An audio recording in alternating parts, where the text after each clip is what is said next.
Diga conmigo, esta es mi Biblia, la palabra de Dios. Yo soy lo que en Cristo dice que soy. Yo tengo lo que en Cristo dice que tengo. Por favor, únase conmigo de nuevo. ¿Ya? Pero hagamos una declaración de fe. Abra la boca. ¿Ya?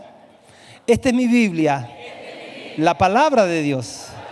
Yo soy lo que en Cristo dice que soy. Yo tengo lo que en Cristo dice que tengo. Puedo hacer lo que en Cristo dice que puedo hacer. Hoy escucharé la palabra de Dios. Se me enseñará la palabra de Dios. Ella transformará mi vida. Mi mente está receptiva. Mi corazón está dispuesto. No seré jamás el mismo. Nunca, nunca, nunca. Muy bien, vamos a abrir nuestras Biblias en el Evangelio de Juan, capítulo 20. El tema de mi mensaje es hijos e hijas. Wow.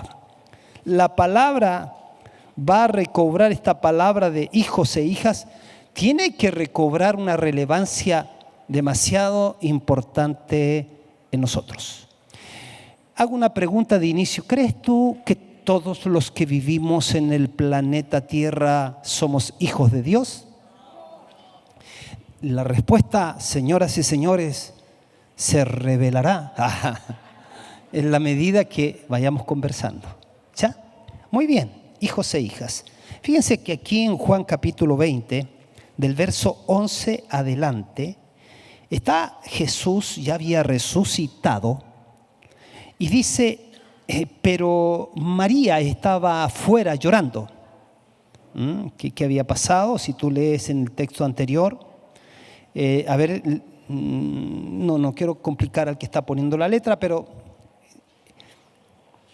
Jesús había resucitado, habían ido al sepulcro, pero María estaba afuera llorando junto al sepulcro. Y mientras lloraba se inclinó para mirar dentro del sepulcro.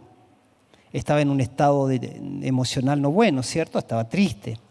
Y dice que tuvo una visión.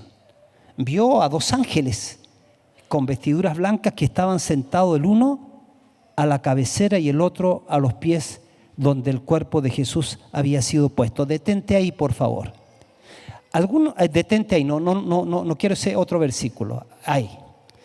¿Alguna vez vieron la representación del arca? ¿Se acuerdan que aparece con dos serafines, dos seres alados así, uno mirando al otro? Porque ahí estaba la gloria. Qué decidor. Ya dice, vio a dos ángeles con vestiduras blancas que estaban sentados, el uno a la cabecera y el otro a los pies donde el cuerpo de Jesús había sido puesto. Ya, siga por favor. Y le dijeron, mujer, ¿por qué lloras? Le dijo, porque se han llevado a mi Señor y no sé dónde le han puesto. Cuando había dicho esto, se volvió y vio a Jesús, que estaba allí, mas no sabía que era Jesús. Sigamos, por favor. Jesús le dijo, mujer, ¿por qué lloras? ¿A quién buscas? Ella, pensando que era el hortelano, le dijo, Señor, si tú no lo has llevado, si tú lo has llevado, dime dónde lo has puesto y yo lo llevaré. Y Jesús le dijo, María. Le dijo, María. Volviéndose ella, le dijo, Raboni, que quiere decir maestro, ahí lo reconoce. Raboni. Jesús le dijo, no me toques. O no me toques, porque aún no he subido, y aquí dice algo muy importante, no he subido a mi Padre, mas ve a mis hermanos y diles, subo a mi Padre y a vuestro Padre, a mi Dios y a vuestro Dios. Wow. ¿Qué más? Sigue, por favor. Fue entonces María Magdalena para dar a los discípulos las nuevas de que había visto al Señor y que Él le había dicho estas cosas. Cuando llegó la noche de aquel mismo día, el primero de la semana, estando las puertas cerradas, en el lugar donde los discípulos estaban reunidos por miedo de los judíos, vino Jesús y puesto en medio les dijo: paz a vosotros. ¿Qué más dice? Sigamos. Y cuando les hubo dicho esto, les mostró las manos y el costado, y los discípulos se regocijaron viendo al Señor. Sigamos, por favor. Entonces Jesús les dijo otra vez: paz a vosotros. Como me envió el Padre, así también yo os envío. ¿Tú puedes poner el verso 22, por favor? Mientras lo pones, es que el verso 22 tiene algo muy importante. Dice, y habiendo dicho esto, ya lo está buscando ahí, el verso 22 de este pasaje. Y habiendo dicho esto, ¿qué hizo? Y habiendo dicho esto, ¿qué hizo? Sopló. ¿Se acuerdan en otra ocasión donde Dios sopló? Hagan el nexo. ¿Dónde? En el Génesis. Ajá. ¿Cuándo? Cuando crea la creación adámica. Y habiendo dicho esto, sopló y les dijo: reciban el Espíritu Santo.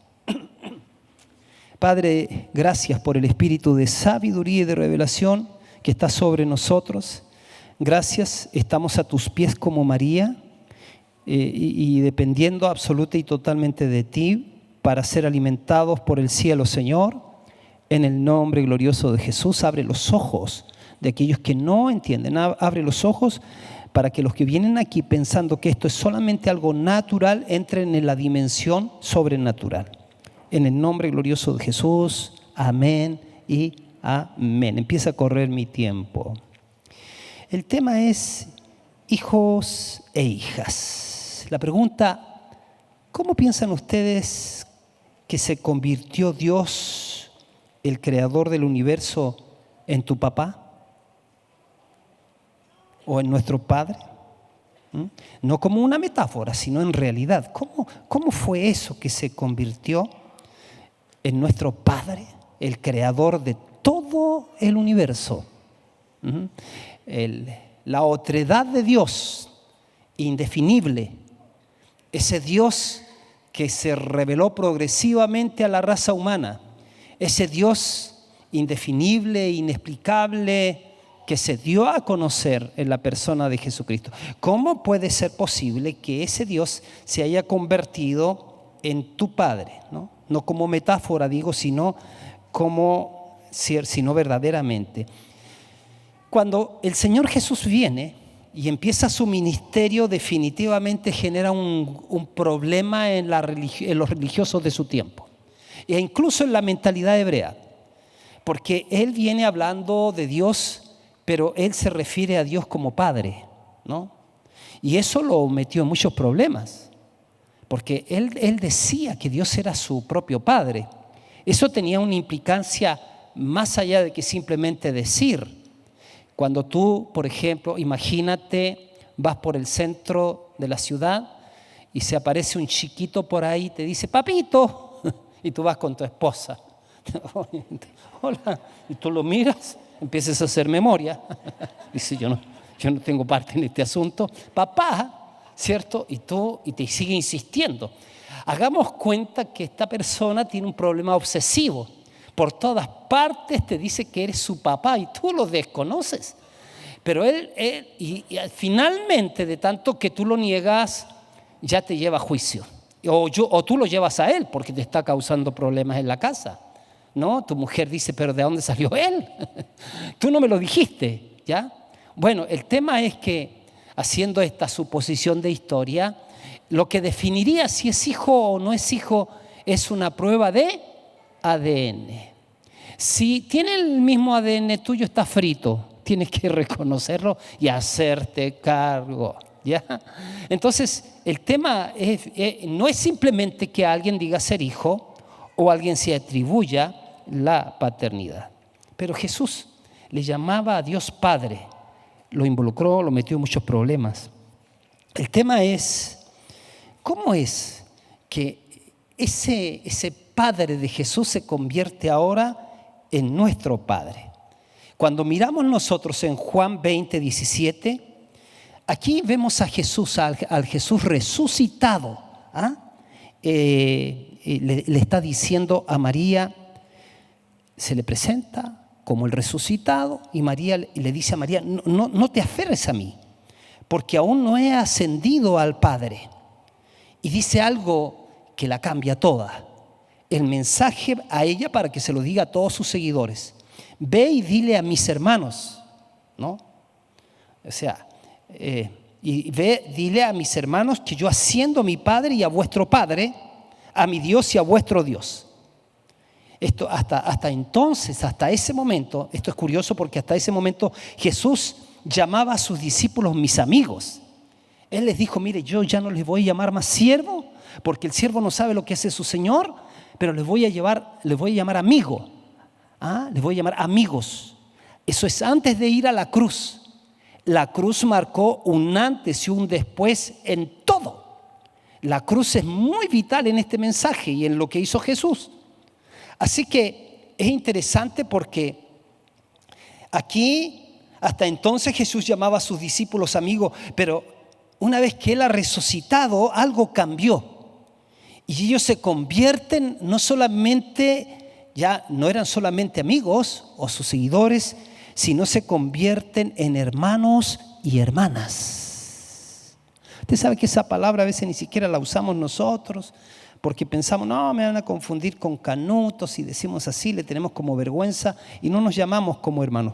Pero ya Dios en este caso le está diciendo a los discípulos, ya Dios no es solamente el Dios de Abraham, el Dios de Isaac, el Dios de Jacob, sino que más bien está diciendo que Dios es nuestro Padre, ¿no? Como lo es el Padre de Jesús.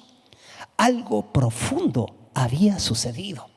Esta mujer tenía que ir con esa noticia a los demás. Lo había visto, pero él le había dicho, oye, ¿sabe qué dijo? Ve y dile a mis hermanos, ¿cierto? Y a mis hermanas, que yo ascenderé a mi Padre y a vuestro Padre. Y yo creo que eso generó revuelo también, porque ya está metiendo algo que no se está usando en ese tiempo, no se está conociendo, algo profundo. ¿Qué pasaría entonces? Como te dije, si tú caminas por la calle y un chiquito te llama papá, tú dices, la única manera de que yo sea su padre es que tenga mi mismo ADN, ¿no? El ADN lo define. En el versículo 21 de este pasaje dice algo muy especial, ¿no?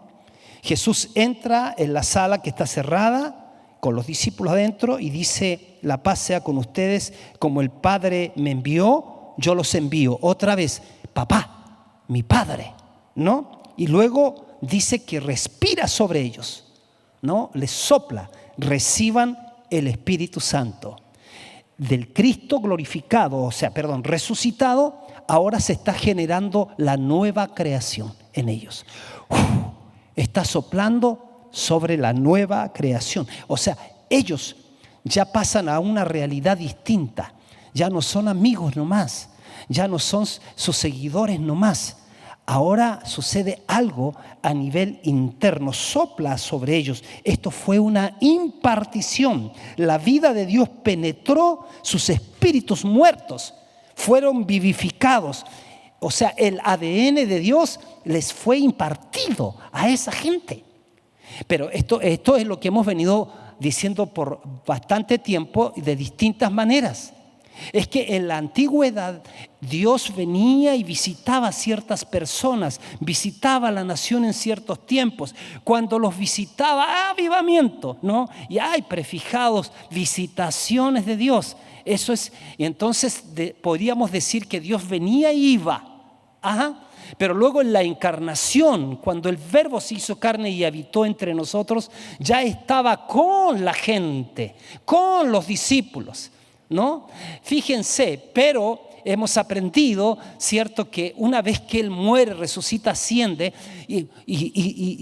ahora ya no es que los discípulos, Él va a estar sino pasa algo con la humanidad, esa humanidad escogida. Ese grupo de personas, el Señor viene y a partir de ahí sopla sobre ellos y viene a vivir dentro de ellos. Eso es una experiencia extraordinaria. El Dios creador del universo escoge al ser humano como su habitación. Ellos se convirtieron en hijos de Dios con la vida divina. Jesús, el unigénito, piensen, se volvió el primogénito entre muchos hermanos. ¿Se acuerdan que dice? Porque de tal manera amó Dios al mundo que dio a su Hijo unigénito. Pero una vez que muere y resucita, ya no es único. Sopla sobre ellos, imparte su ADN y ellos empiezan a experimentar lo mismo de Cristo. Él pasa a ser el primogénito. Unigénito quiere decir único, pero primogénito primero entre muchos iguales a Él. Primera de Corintios 15, 45, las Escrituras nos dicen, el primer hombre, Adán, ¿cierto?, se convirtió en un ser viviente, pero el último Adán, es decir, Cristo, es un espíritu que da vida. Cuando tú escuches la palabra espíritu vivificante, es el espíritu que da vida. Ahora, ¿cómo Dios se convirtió en tu Padre entonces? Impartiendo su vida divina en ti. Eso sucedió en el nuevo nacimiento. Es impartición de vida. Entonces, lo primero que tienes que revisar en cuanto a tu identidad no es, mira, yo creo que soy cristiano porque voy a tal parte, porque voy a esa iglesia en tal parte. No, yo creo que soy cristiano porque mi familia es cristiana. No, yo creo que soy cristiano porque me enseñaron de chico el Padre Nuestro, el Ángel de la Guarda, el Dios te salve María. No. ¿Por qué cómo una persona puede declararse un hijo de Dios? Entonces, única y exclusivamente a través de una experiencia sobrenatural que te la provoca Dios. Es que es Dios quien te sale al encuentro. Es que es Dios quien te sorprende. Es que es la gracia la que viene a ti. La gracia es una persona. Es Dios mismo, indistinto de cómo haya sido. Pablo iba siguiendo a los cristianos, se aparece una luz por sobre que superó el resplandor del sol, cayó del caballo y escuchó la voz. ¿Quién eres, Señor? Ahí, ¿se acuerda que abrió el obturador y se metió el Señor? ¿Cómo fue contigo? 16 años yo tenía, caminando al lado, por ahí por una calle que siempre pasaba, la iglesita metodista, estaban escuchando, tocando unas canciones con una guitarra leña, y a mí dije, voy a ir a escuchar. Guitarra leña no eléctrica. Y dijo, voy a escuchar, ¿cierto? Entré por el portero que insistió, escuché la prédica un ratito, esa era mi idea, pero cuando me siento ahí, no. Era una locura para mí. Como que todo mi entorno natural se cerró, lo voy a explicar así, y quedé como en una frecuencia. Y me empieza a decir todo lo que yo soy. No, el Señor se me metió. Ese día fue extraordinario. Ese día fue extraordinario porque el hombre me invitó media hora y cuando terminó eran por las 8 de la noche, cuando terminó eran como las 11:30 de la noche. ¿Cómo se pasó la hora? No sé. Ya no fui a la movida donde iba, me devolví a la casa donde piteábamos. Llegué a esa casa, estaba un fumón piteando. Me pasó el pito de marihuana escuchando un Led Zeppelin, gran fan, no sé. Y yo me pego la pitea de marihuana. ¿Cierto? Pito. Acá no, sí. Ya por si acaso, la palabra pito es un pucho de marihuana. Y el tema es que empecé a volar, por así decir, mi mente. Pero ¿sabe? En el disco duro adentro, la prédica estaba intacta. No, era como otra voz. Era fresca. Es que lo demás era muerto y esto era vivo. ¿Qué pasó? Es que no había escuchado una ideología. Es que, preciosos, una persona se había metido dentro. Y esa persona se llama Jesucristo. ¿Lo capta? ¿Lo capta? ¿No? Ahora, escuche. Voy a ir rápido, que Dios me ayude, por favor. Rápido, la hora. A ver, mira esta declaración, no está en la pantalla, pero no quédate pegado ahí la pantalla con ese título, por favor. Pero te voy a decir algunas cosas rápidas. Escucha, mi querido, mi precioso. Como sea que tú vengas al Señor, como sea que Dios te encuentre bien o mal, te quiero decir que Dios no busca mejorar al viejo hombre. Todos estamos, desde que nacemos, en la condición de viejo hombre, el hombre natural. Dios no busca mejorar a la vieja mujer, sino crucificarlo. ¿Qué? Sí, Señor. Tú no vas a conocer, ni yo vamos a conocer el poder de la resurrección si no aceptamos primero la cruz. Para nosotros no hay un mejoramiento. Para el ser humano hay una cruz, porque el Señor viene a dar fin al viejo hombre para resucitarlo en un nuevo hombre. La cruz no mejora tu vida, la sustituye por otra. Eso es cristianismo. Eso es. Yo pensé que era aprender como principios y seguir. No. Yo con mis fuerzas seguirlo. No. El ejemplo del pomelo. ¿Cierto? Tú y yo nacimos pomelos por naturaleza. El resultado es un gran fruto con apariencia de contundente, pero con jugo amargo. Así que llegamos los pomelos diciendo: yo prometo dar jugo de naranja. Voy a saber como naranja. Pero cada año que me prueban, doy fruto amargo.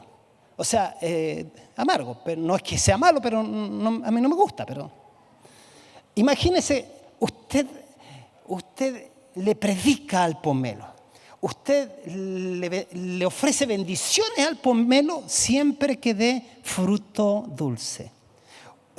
No te da, así que te enojas, se lo pone en disciplina al pomelo, ¿no?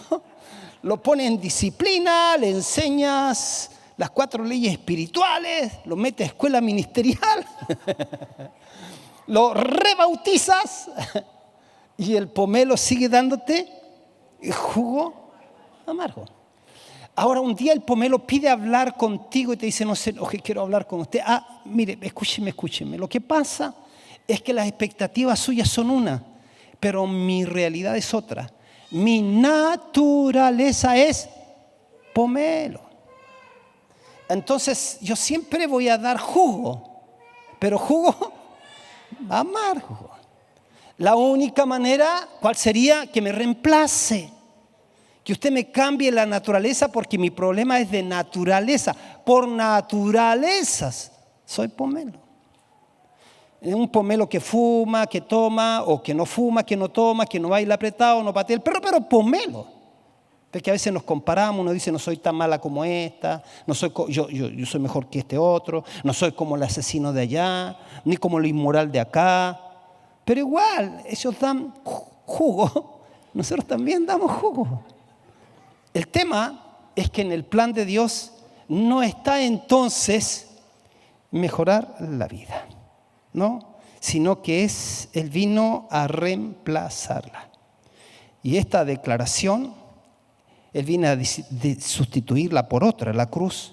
Dice, y la solución es la cruz. Cuando tú te arrepientes, tú dices: Señor, ay, qué bueno que me vas a mejorar. Dice: no, si no lo voy a mejorar. Ay, que vengo tan mal. No, viene requete re mal. ¿Qué va a hacer conmigo? Hay una cruz. Qué lindo, me gustan las cruces. Quiero tener una colgada acá. No es para lucir. Quiero tatuarme una. No, tampoco. ¿Y para qué es la cruz? Es para ejecutarlo, mi hijo. Para ejecutarte. ¿Qué? Sí, Señor. Entonces, la cruz no mejora tu vida, la sustituye por otra.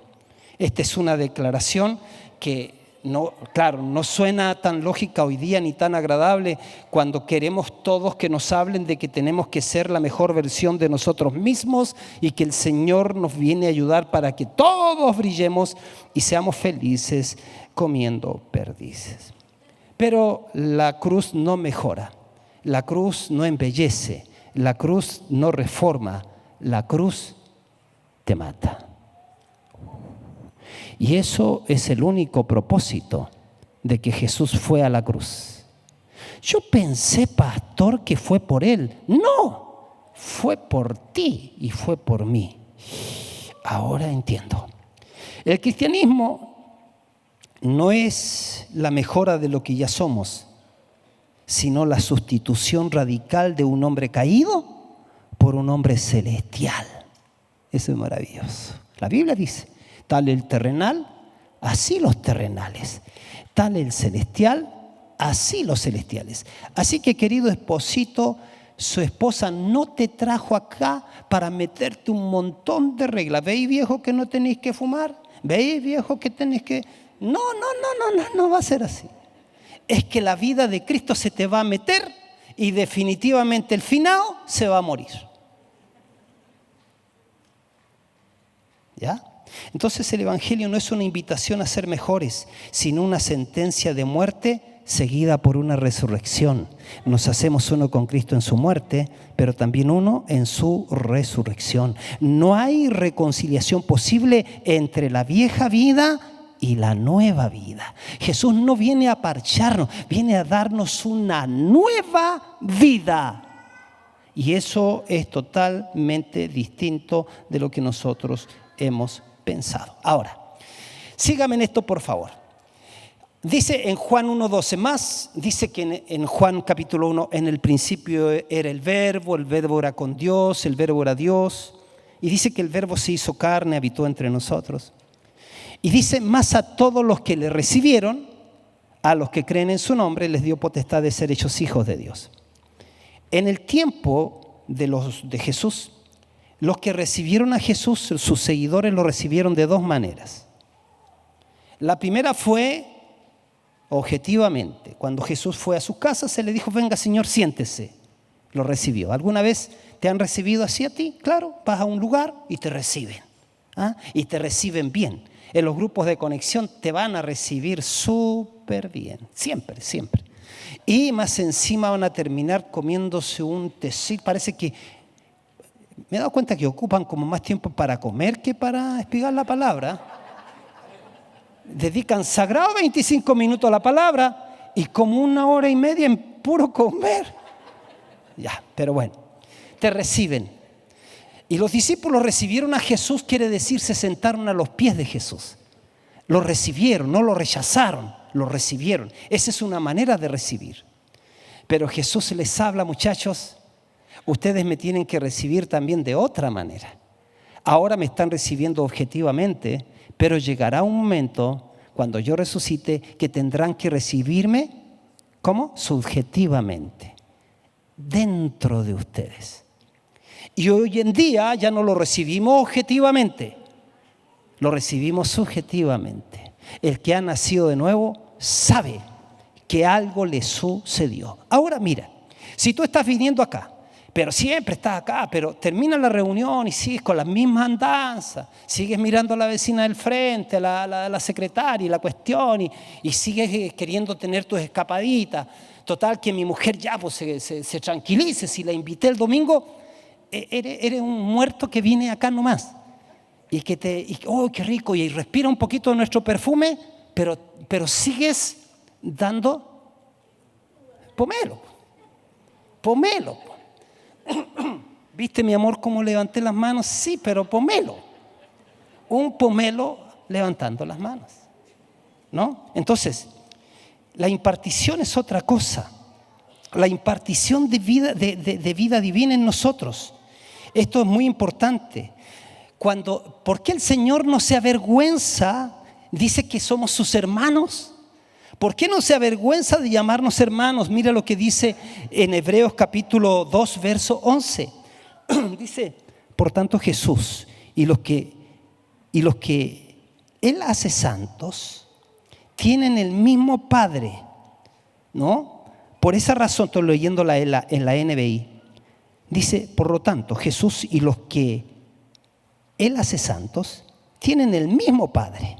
Por esa razón, Jesús no se avergüenza de llamarlos sus hermanos. O sea, aquí los está relacionando con la divinidad. Les está diciendo, son mis hermanos porque tienen el mismo ADN, tienen la vida de Dios en ustedes. Cristo habita en ustedes. Ese fue el gran misterio revelado también a Pablo. Cristo en nosotros. Es la esperanza que un día seremos completamente glorificados. La esperanza de gloria. Porque nosotros somos anhelantes de la gloria.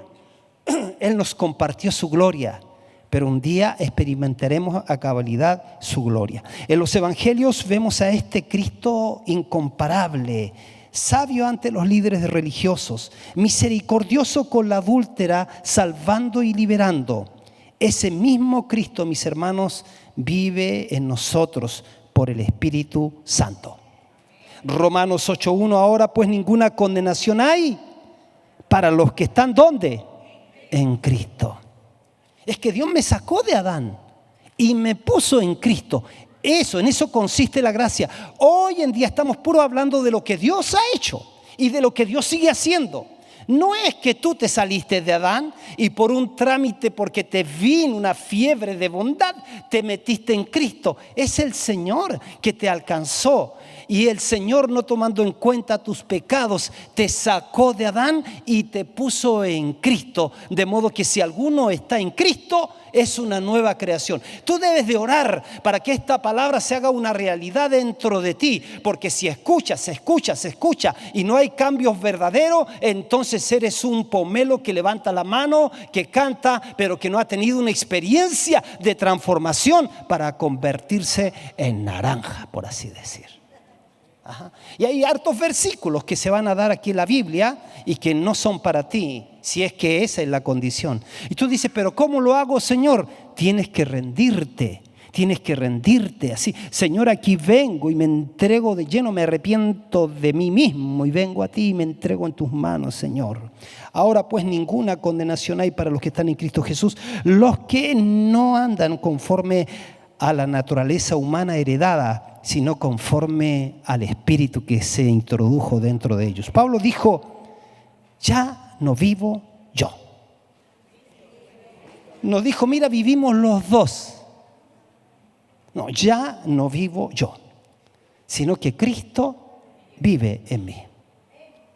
Y lo que ahora vivo en la carne, lo vivo en la fe del Hijo de Dios. Es la fe que Dios te dio porque es la fe del Hijo de Dios, el cual me amó y se entregó a sí mismo por mí. El Espíritu Santo es el Espíritu de Cristo en nosotros. Eso es maravilloso. Pastor, usted habla de Jesús, ¿no me parece que ustedes son solo Jesús? ¿Creen en el Padre? Yes, sí. ¿Creen en el Espíritu Santo? Yes, sí. El Espíritu Santo me revela al Hijo, me convence de pecado y me revela al Hijo. El Espíritu Santo me explica, me muestra quién es el Hijo. Y cuando estoy conociendo al Hijo, el Hijo me revela al Padre. Y eso es maravilloso en este operar de Dios en nosotros. Así que la vida cristiana es aprender a vivir por el Cristo que habita en cada uno de nosotros. Alguien dijo que vivir en el Espíritu es vivir conscientes de la continua presencia de Cristo en nosotros, ¿no? Entonces, por el Espíritu, porque somos hijos e hijas, por la impartición divina, es que somos los hijos de Dios. Pedro lo confirma. Pedro dice que somos participantes de la naturaleza divina. Segunda de Pedro 1:4. Dice, por medio de las cuales nos ha dado preciosas y grandísimas promesas el Señor, para que por esas promesas lleguemos a ser participantes ¿de qué? Aquí hay una nueva naturaleza.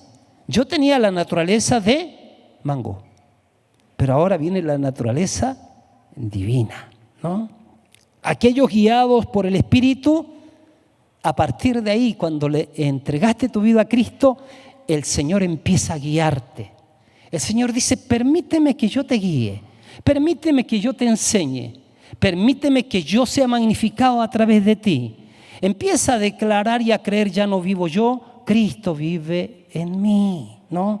Y aquellos guiados por el Espíritu, ellos son los hijos de Dios. Romanos 8:14, porque todos los que son guiados por el Espíritu de Dios, esos son los hijos de Dios. Esa vida, entonces, mis hermanos, no es pasiva. Esta vida está para que vivas de ella, ¿no? La vida del Señor, no de tu vida, no es de tu vida, es de la vida de Él. Hay algunos que miran, voy a repetir por los nuevos que vienen llegando, hay algunos que piensan que la vida cristiana es como haber sido contratados para jugar en el mejor equipo de la existencia humana de fútbol, cuyo entrenador es Bielsa. ¿Ya? Para Chile, Bielsa ha sido el mejor jugador, o sea, entrenador que hemos tenido. Hay algunos que piensan que la vida cristiana es como esta, ¿no? Son contratados, le dice, ustedes van a jugar, tienen el mejor entrenador, y el entrenador habla con ustedes, les pasa los zapatos, toda la ropa deportiva, ahí todos precalentando, incluso los que tenemos púlpito incorporado, precalentando todo, ¿ya? Y el Bielsa dice, muchachos, ustedes me tienen que jugar como Ronaldinho, ¿cierto? O no, como Messi, vamos a traer al Messi acá, ya bueno, bien. Como Messi, dice, ya, uno de los mejores jugadores del mundo, no más bueno que Ronaldinho, pero está bien, ¿ya? ¿No? Entonces, y cuando ya todos ahí alucinados, total, tenemos al Bielsa, y Bielsa nos empieza a dar instrucciones desde afuera. ¡Ey, pero corre para allá, pero corre para acá, pero mira cómo te la quitan!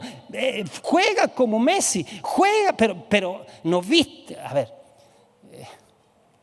habíamos estado incluso antes, habíamos estado sentados viendo por horas imágenes de Messi, cómo jugaba Messi ahí en la pantalla gigante. Pero teníamos, ahora imítelo, dice, imítelo. Y algunos creen que ser cristiano es imitar ser como Cristo, ¿no? Así que salimos pero muy entusiasmados de conocer todo como jugaba Messi, pero llega un momento que estamos tan cansados que le empezamos a gritar desde la cancha al entrenador, no me pida que yo juegue como Messi, yo estoy dando jugo, porque yo no soy Messi. Bueno, terminamos el primer tiempo 5-0. Ay, no. Así que Messi habla con nosotros y dice, muchachos, ahora la tecnología ha avanzado y tengo una solución. No, es hipotético el caso que voy a poner. Dice, cada uno de ustedes ahora le voy a meter al Messi dentro. Lo único que les voy a pedir es una cuota de humildad cuando los entrevisten. Así que salimos al segundo tiempo y hacemos las 1000 maravillas. Le ganamos 15-5. Le dimos zumba, todo. Pero hicimos las maravillas, todas las jugadas que jamás uno se va a imaginar que se puede hacer. Cuando nos entrevistan, al primero que quieren entrevistar, ¿no es cierto? Guillermito Castillo, porque yo estaba jugando.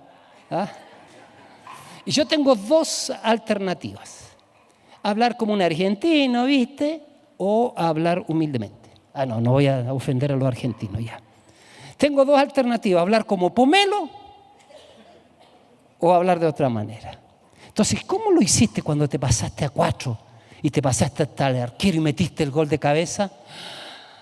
No, si yo voy ahí no estoy siendo humilde. No es por nada, lo que pasa es que me los pasé. Pero si yo digo, ¿sabes qué? Es que quiero ser honesto. No fui yo. Fue el Messi que habita en mí. Y eso hace la total diferencia en el discurso. La diferencia entre este ejemplo que pongo, mi amado, con la realidad del Evangelio, es que en el ejemplo es imposible hacerlo. Pero Dios sí, que hace todas las cosas posibles, hizo posible que Cristo pudiese habitar en cada uno de los que creen. Ya no vivo yo. Cristo vive en mí. Absolutamente nadie en el planeta Tierra puede vivir la vida cristiana. Por eso Dios ideó un reemplazo de vida. Él dijo, yo he venido para que ustedes tengan vida. Así que corro con esto, preciosos. Esa vida no es pasiva, está para que vivas de ella, no de la tuya. La vida más alta del universo. Así te vuelves como Él, reflejándolo. Ya no soy yo, sino Cristo vive en mí. Aleluya, ¿no? Tenemos que crecer en esto, ¿no? Tenemos que crecer de bebés espirituales a la madurez, hasta la estatura de la medida de la plenitud de Cristo. Dice, esto es un proceso de crecimiento. Efesios 4:13 dice, hasta que todos lleguemos a la unidad de la fe y del conocimiento del Hijo de Dios, a un varón perfecto, a la medida de la estatura de la plenitud de Cristo. Pero mis queridos, en este poco tiempo que me queda, quiero ser honesto con ustedes. El crecimiento involucra dolor. Sí. Hemos estado tanto tiempo gobernados por la señora alma. No se olviden que el Señor vino a nuestros espíritus para gobernar desde ahí nuestra alma. En nuestra alma está la voluntad, los pensamientos y las emociones. Toda la vida hemos gobernado. Entonces, cuando nacemos de nuevo, tenemos que someternos. Vamos ahí a someternos. No son dos voluntades, sino mi voluntad ahora se afina a la voluntad de Dios, se rinde a la voluntad de Dios. Mis pensamientos ya no son los míos, sino ahora adquiero los pensamientos de Cristo. Mis emociones ya no son las mías. Hay en ustedes el sentir que hubo en Cristo Jesús. Y Dios empieza a transformarnos cada día. Esto involucra dolor. Dios usa calor y presión para formarnos como diamantes. A veces simplemente nos pone bajo calor y pensamos nosotros, ya soy un diamante, perdón. Pero el diamante tiene que ser cincelado, ¿no? En partes. Me recuerdo que cuando nosotros fuimos a Israel, mi esposita se dio un gustito y se compró una perlita de diamantes.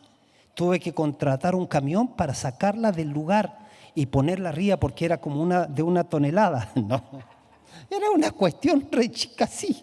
Era menos que como un grano de arroz o menos. Y yo digo, pero esto te compraste, sí. Y esto te costó, sí, me dice. Ya, pero mírala. Y ahí con una lupa, capitas. Pero tiene unos cortes perfectos. Tú sabes que un diamante, mientras más cortes tiene, más vale. Y no solamente eso, puede creer que tiene hasta un numerito. Y le dieron como un carné, así como una patente, ahí está, eso es suyo. Si usted lo quiere vender para ver si es trucho o no es trucho, le miran ese cosito. Entonces quiere decir que para lucir como piedras vivas, tenemos que estar dispuestos a ser tratados. No desperdicies las pruebas. No desperdicies las dificultades. Si desperdicias el sufrimiento, repites la prueba, señores y señores. Pero no la desperdicies. Jesús dijo, el discípulo plenamente entrenado será como su maestro. Señor, ¿por qué me pasan tantas cosas difíciles? Dele, entrenamiento, dele, entrenamiento. El objetivo, conformarnos a su imagen. Me dijeron que a los que tenían las patitas flacas como yo debería de ponerme así como unos pesos acá abajo y salir a trotar con peso. Y dice que me prometen que van a crecer mis patitas flacas, ¿no? Bueno, como ves, entonces el sufrimiento, el ejercicio, la disciplina tiende a la mejora. El Señor te dice, no, es que yo te estoy procesando, es que yo te estoy enseñando, ¿no? Así que esto es muy importante, ¿no? Su presencia, Él te dice, hijo, yo estoy garantizándote mi presencia y siempre va a estar contigo. Yo no te voy a dejar, yo no te voy a desamparar. En la parte práctica y final me quedaron varios puntos, pero voy a dejar llegar a la conclusión con esto, ¿no? Fíjense,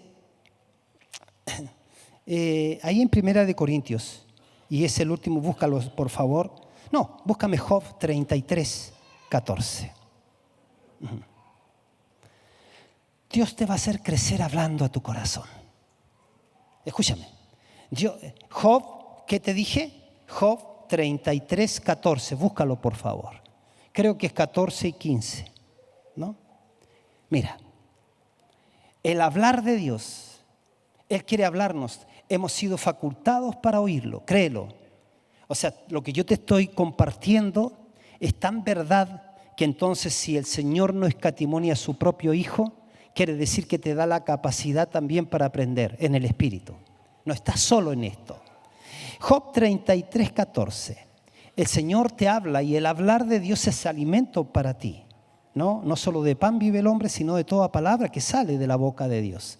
Entonces, sin embargo, dice, en una o en dos maneras habla Dios. Pero el hombre, de tanto vivir en la vorágine de hacer, no entiende. Pero mira cómo dice. Por sueño, en visión nocturna. Yo ya he aprendido, me aparece la imagen y oro. Yo estuve en la escuela ministerial y le conté a los hermanos que el otro día, unos 3 días atrás, Dios me habló. Abro mis ojos y aparece la imagen de Johnny. ¿A cuántos estaban ahí en la clase que escucharon eso? ¿Ves? Johnny. Y así como, ¿qué? Y lo veo. Y entonces, Dios no me dice, hijo, quiero decirte que mi siervo va a venir. Nada. Solamente yo entiendo que tengo que orar. Tengo que orar nomás, nada más. Porque si le he pedido escuchar su voz, entonces estoy a su disposición para orar. No sé qué pedir, así que me pongo hasta a orar en las lenguas del Espíritu. A orar. ¿Ves? Entonces dice que por sueño o en visión nocturna, cuando el sueño cae sobre los hombres, cuando se adormecen sobre el lecho, o sea, ya el alma ya no está tan rápida, ya no está teniendo el control, ahí, dice. Y sigue, por favor. Dice, entonces revela al oído de los hombres y les señala, ¿qué cosa? Su consejo. Y yo leí un poco más, dice, para quitar al hombre de su obra. Dice, pare aquí, doña Marta. Para. No, quiero que María se detenga. Quitar al hombre de su obra, dice. Y apartar del varón, ¿qué cosa? La soberbia. Ve que cuando dependemos de nuestra obra, nos hacemos soberbios. Y el Señor dice, no por obras, para que nadie se ponga orgulloso. Siempre a Él le daremos la gloria, la honra y la alabanza. ¿No? Entonces, el Señor está queriendo que Cristo sea formado en nosotros. Quizás, a lo mejor, próximo domingo predica mi hijo, pero cuando continúe voy a hablar de cómo tenemos que ir aprendiendo a tener comunión con el Cristo que nos habita. ¿Cómo yo puedo ir haciendo crecer las virtudes del Cristo que nos habita? Pero te lo digo así de pasada, cuando tienes ese fluir de amor en ti, no eres tú, es el Cristo amor que se está abriendo camino a través de ti. Cuando tienes ese gozo que es el contentamiento permanente, te contentas con lo que tienes, ¿no? Entonces es el Cristo gozo dentro de ti. Amor, gozo. Cuando tienes esa tranquilidad a pesar de que todo se esté moviendo alrededor, es el Cristo paz que está floreciendo dentro de ti, se está manifestando. Amor, gozo, paz, paciencia, cuando le tienes paciencia al marido, ¿cierto? Tú tienes que decirle, mira, agradece que no soy yo. Es el Cristo que habita en mí. Porque si fuera yo, o no, el Cristo que habita en mí. Amor, gozo, paz, paciencia. La amabilidad que tanto hace falta en el matrimonio de él para con ella. La amabilidad, hacerte amable, ¿no? Pero la atención hacia ella. ¿Me amas? Te dice ella, pero ¿cómo? Si yo no te amara no me hubiera casado contigo. Esas no son las respuestas. No. De inmediato un besito. De inmediato una idea, a lo mejor salgamos a algún lugar. Al final este huevito quiere sal.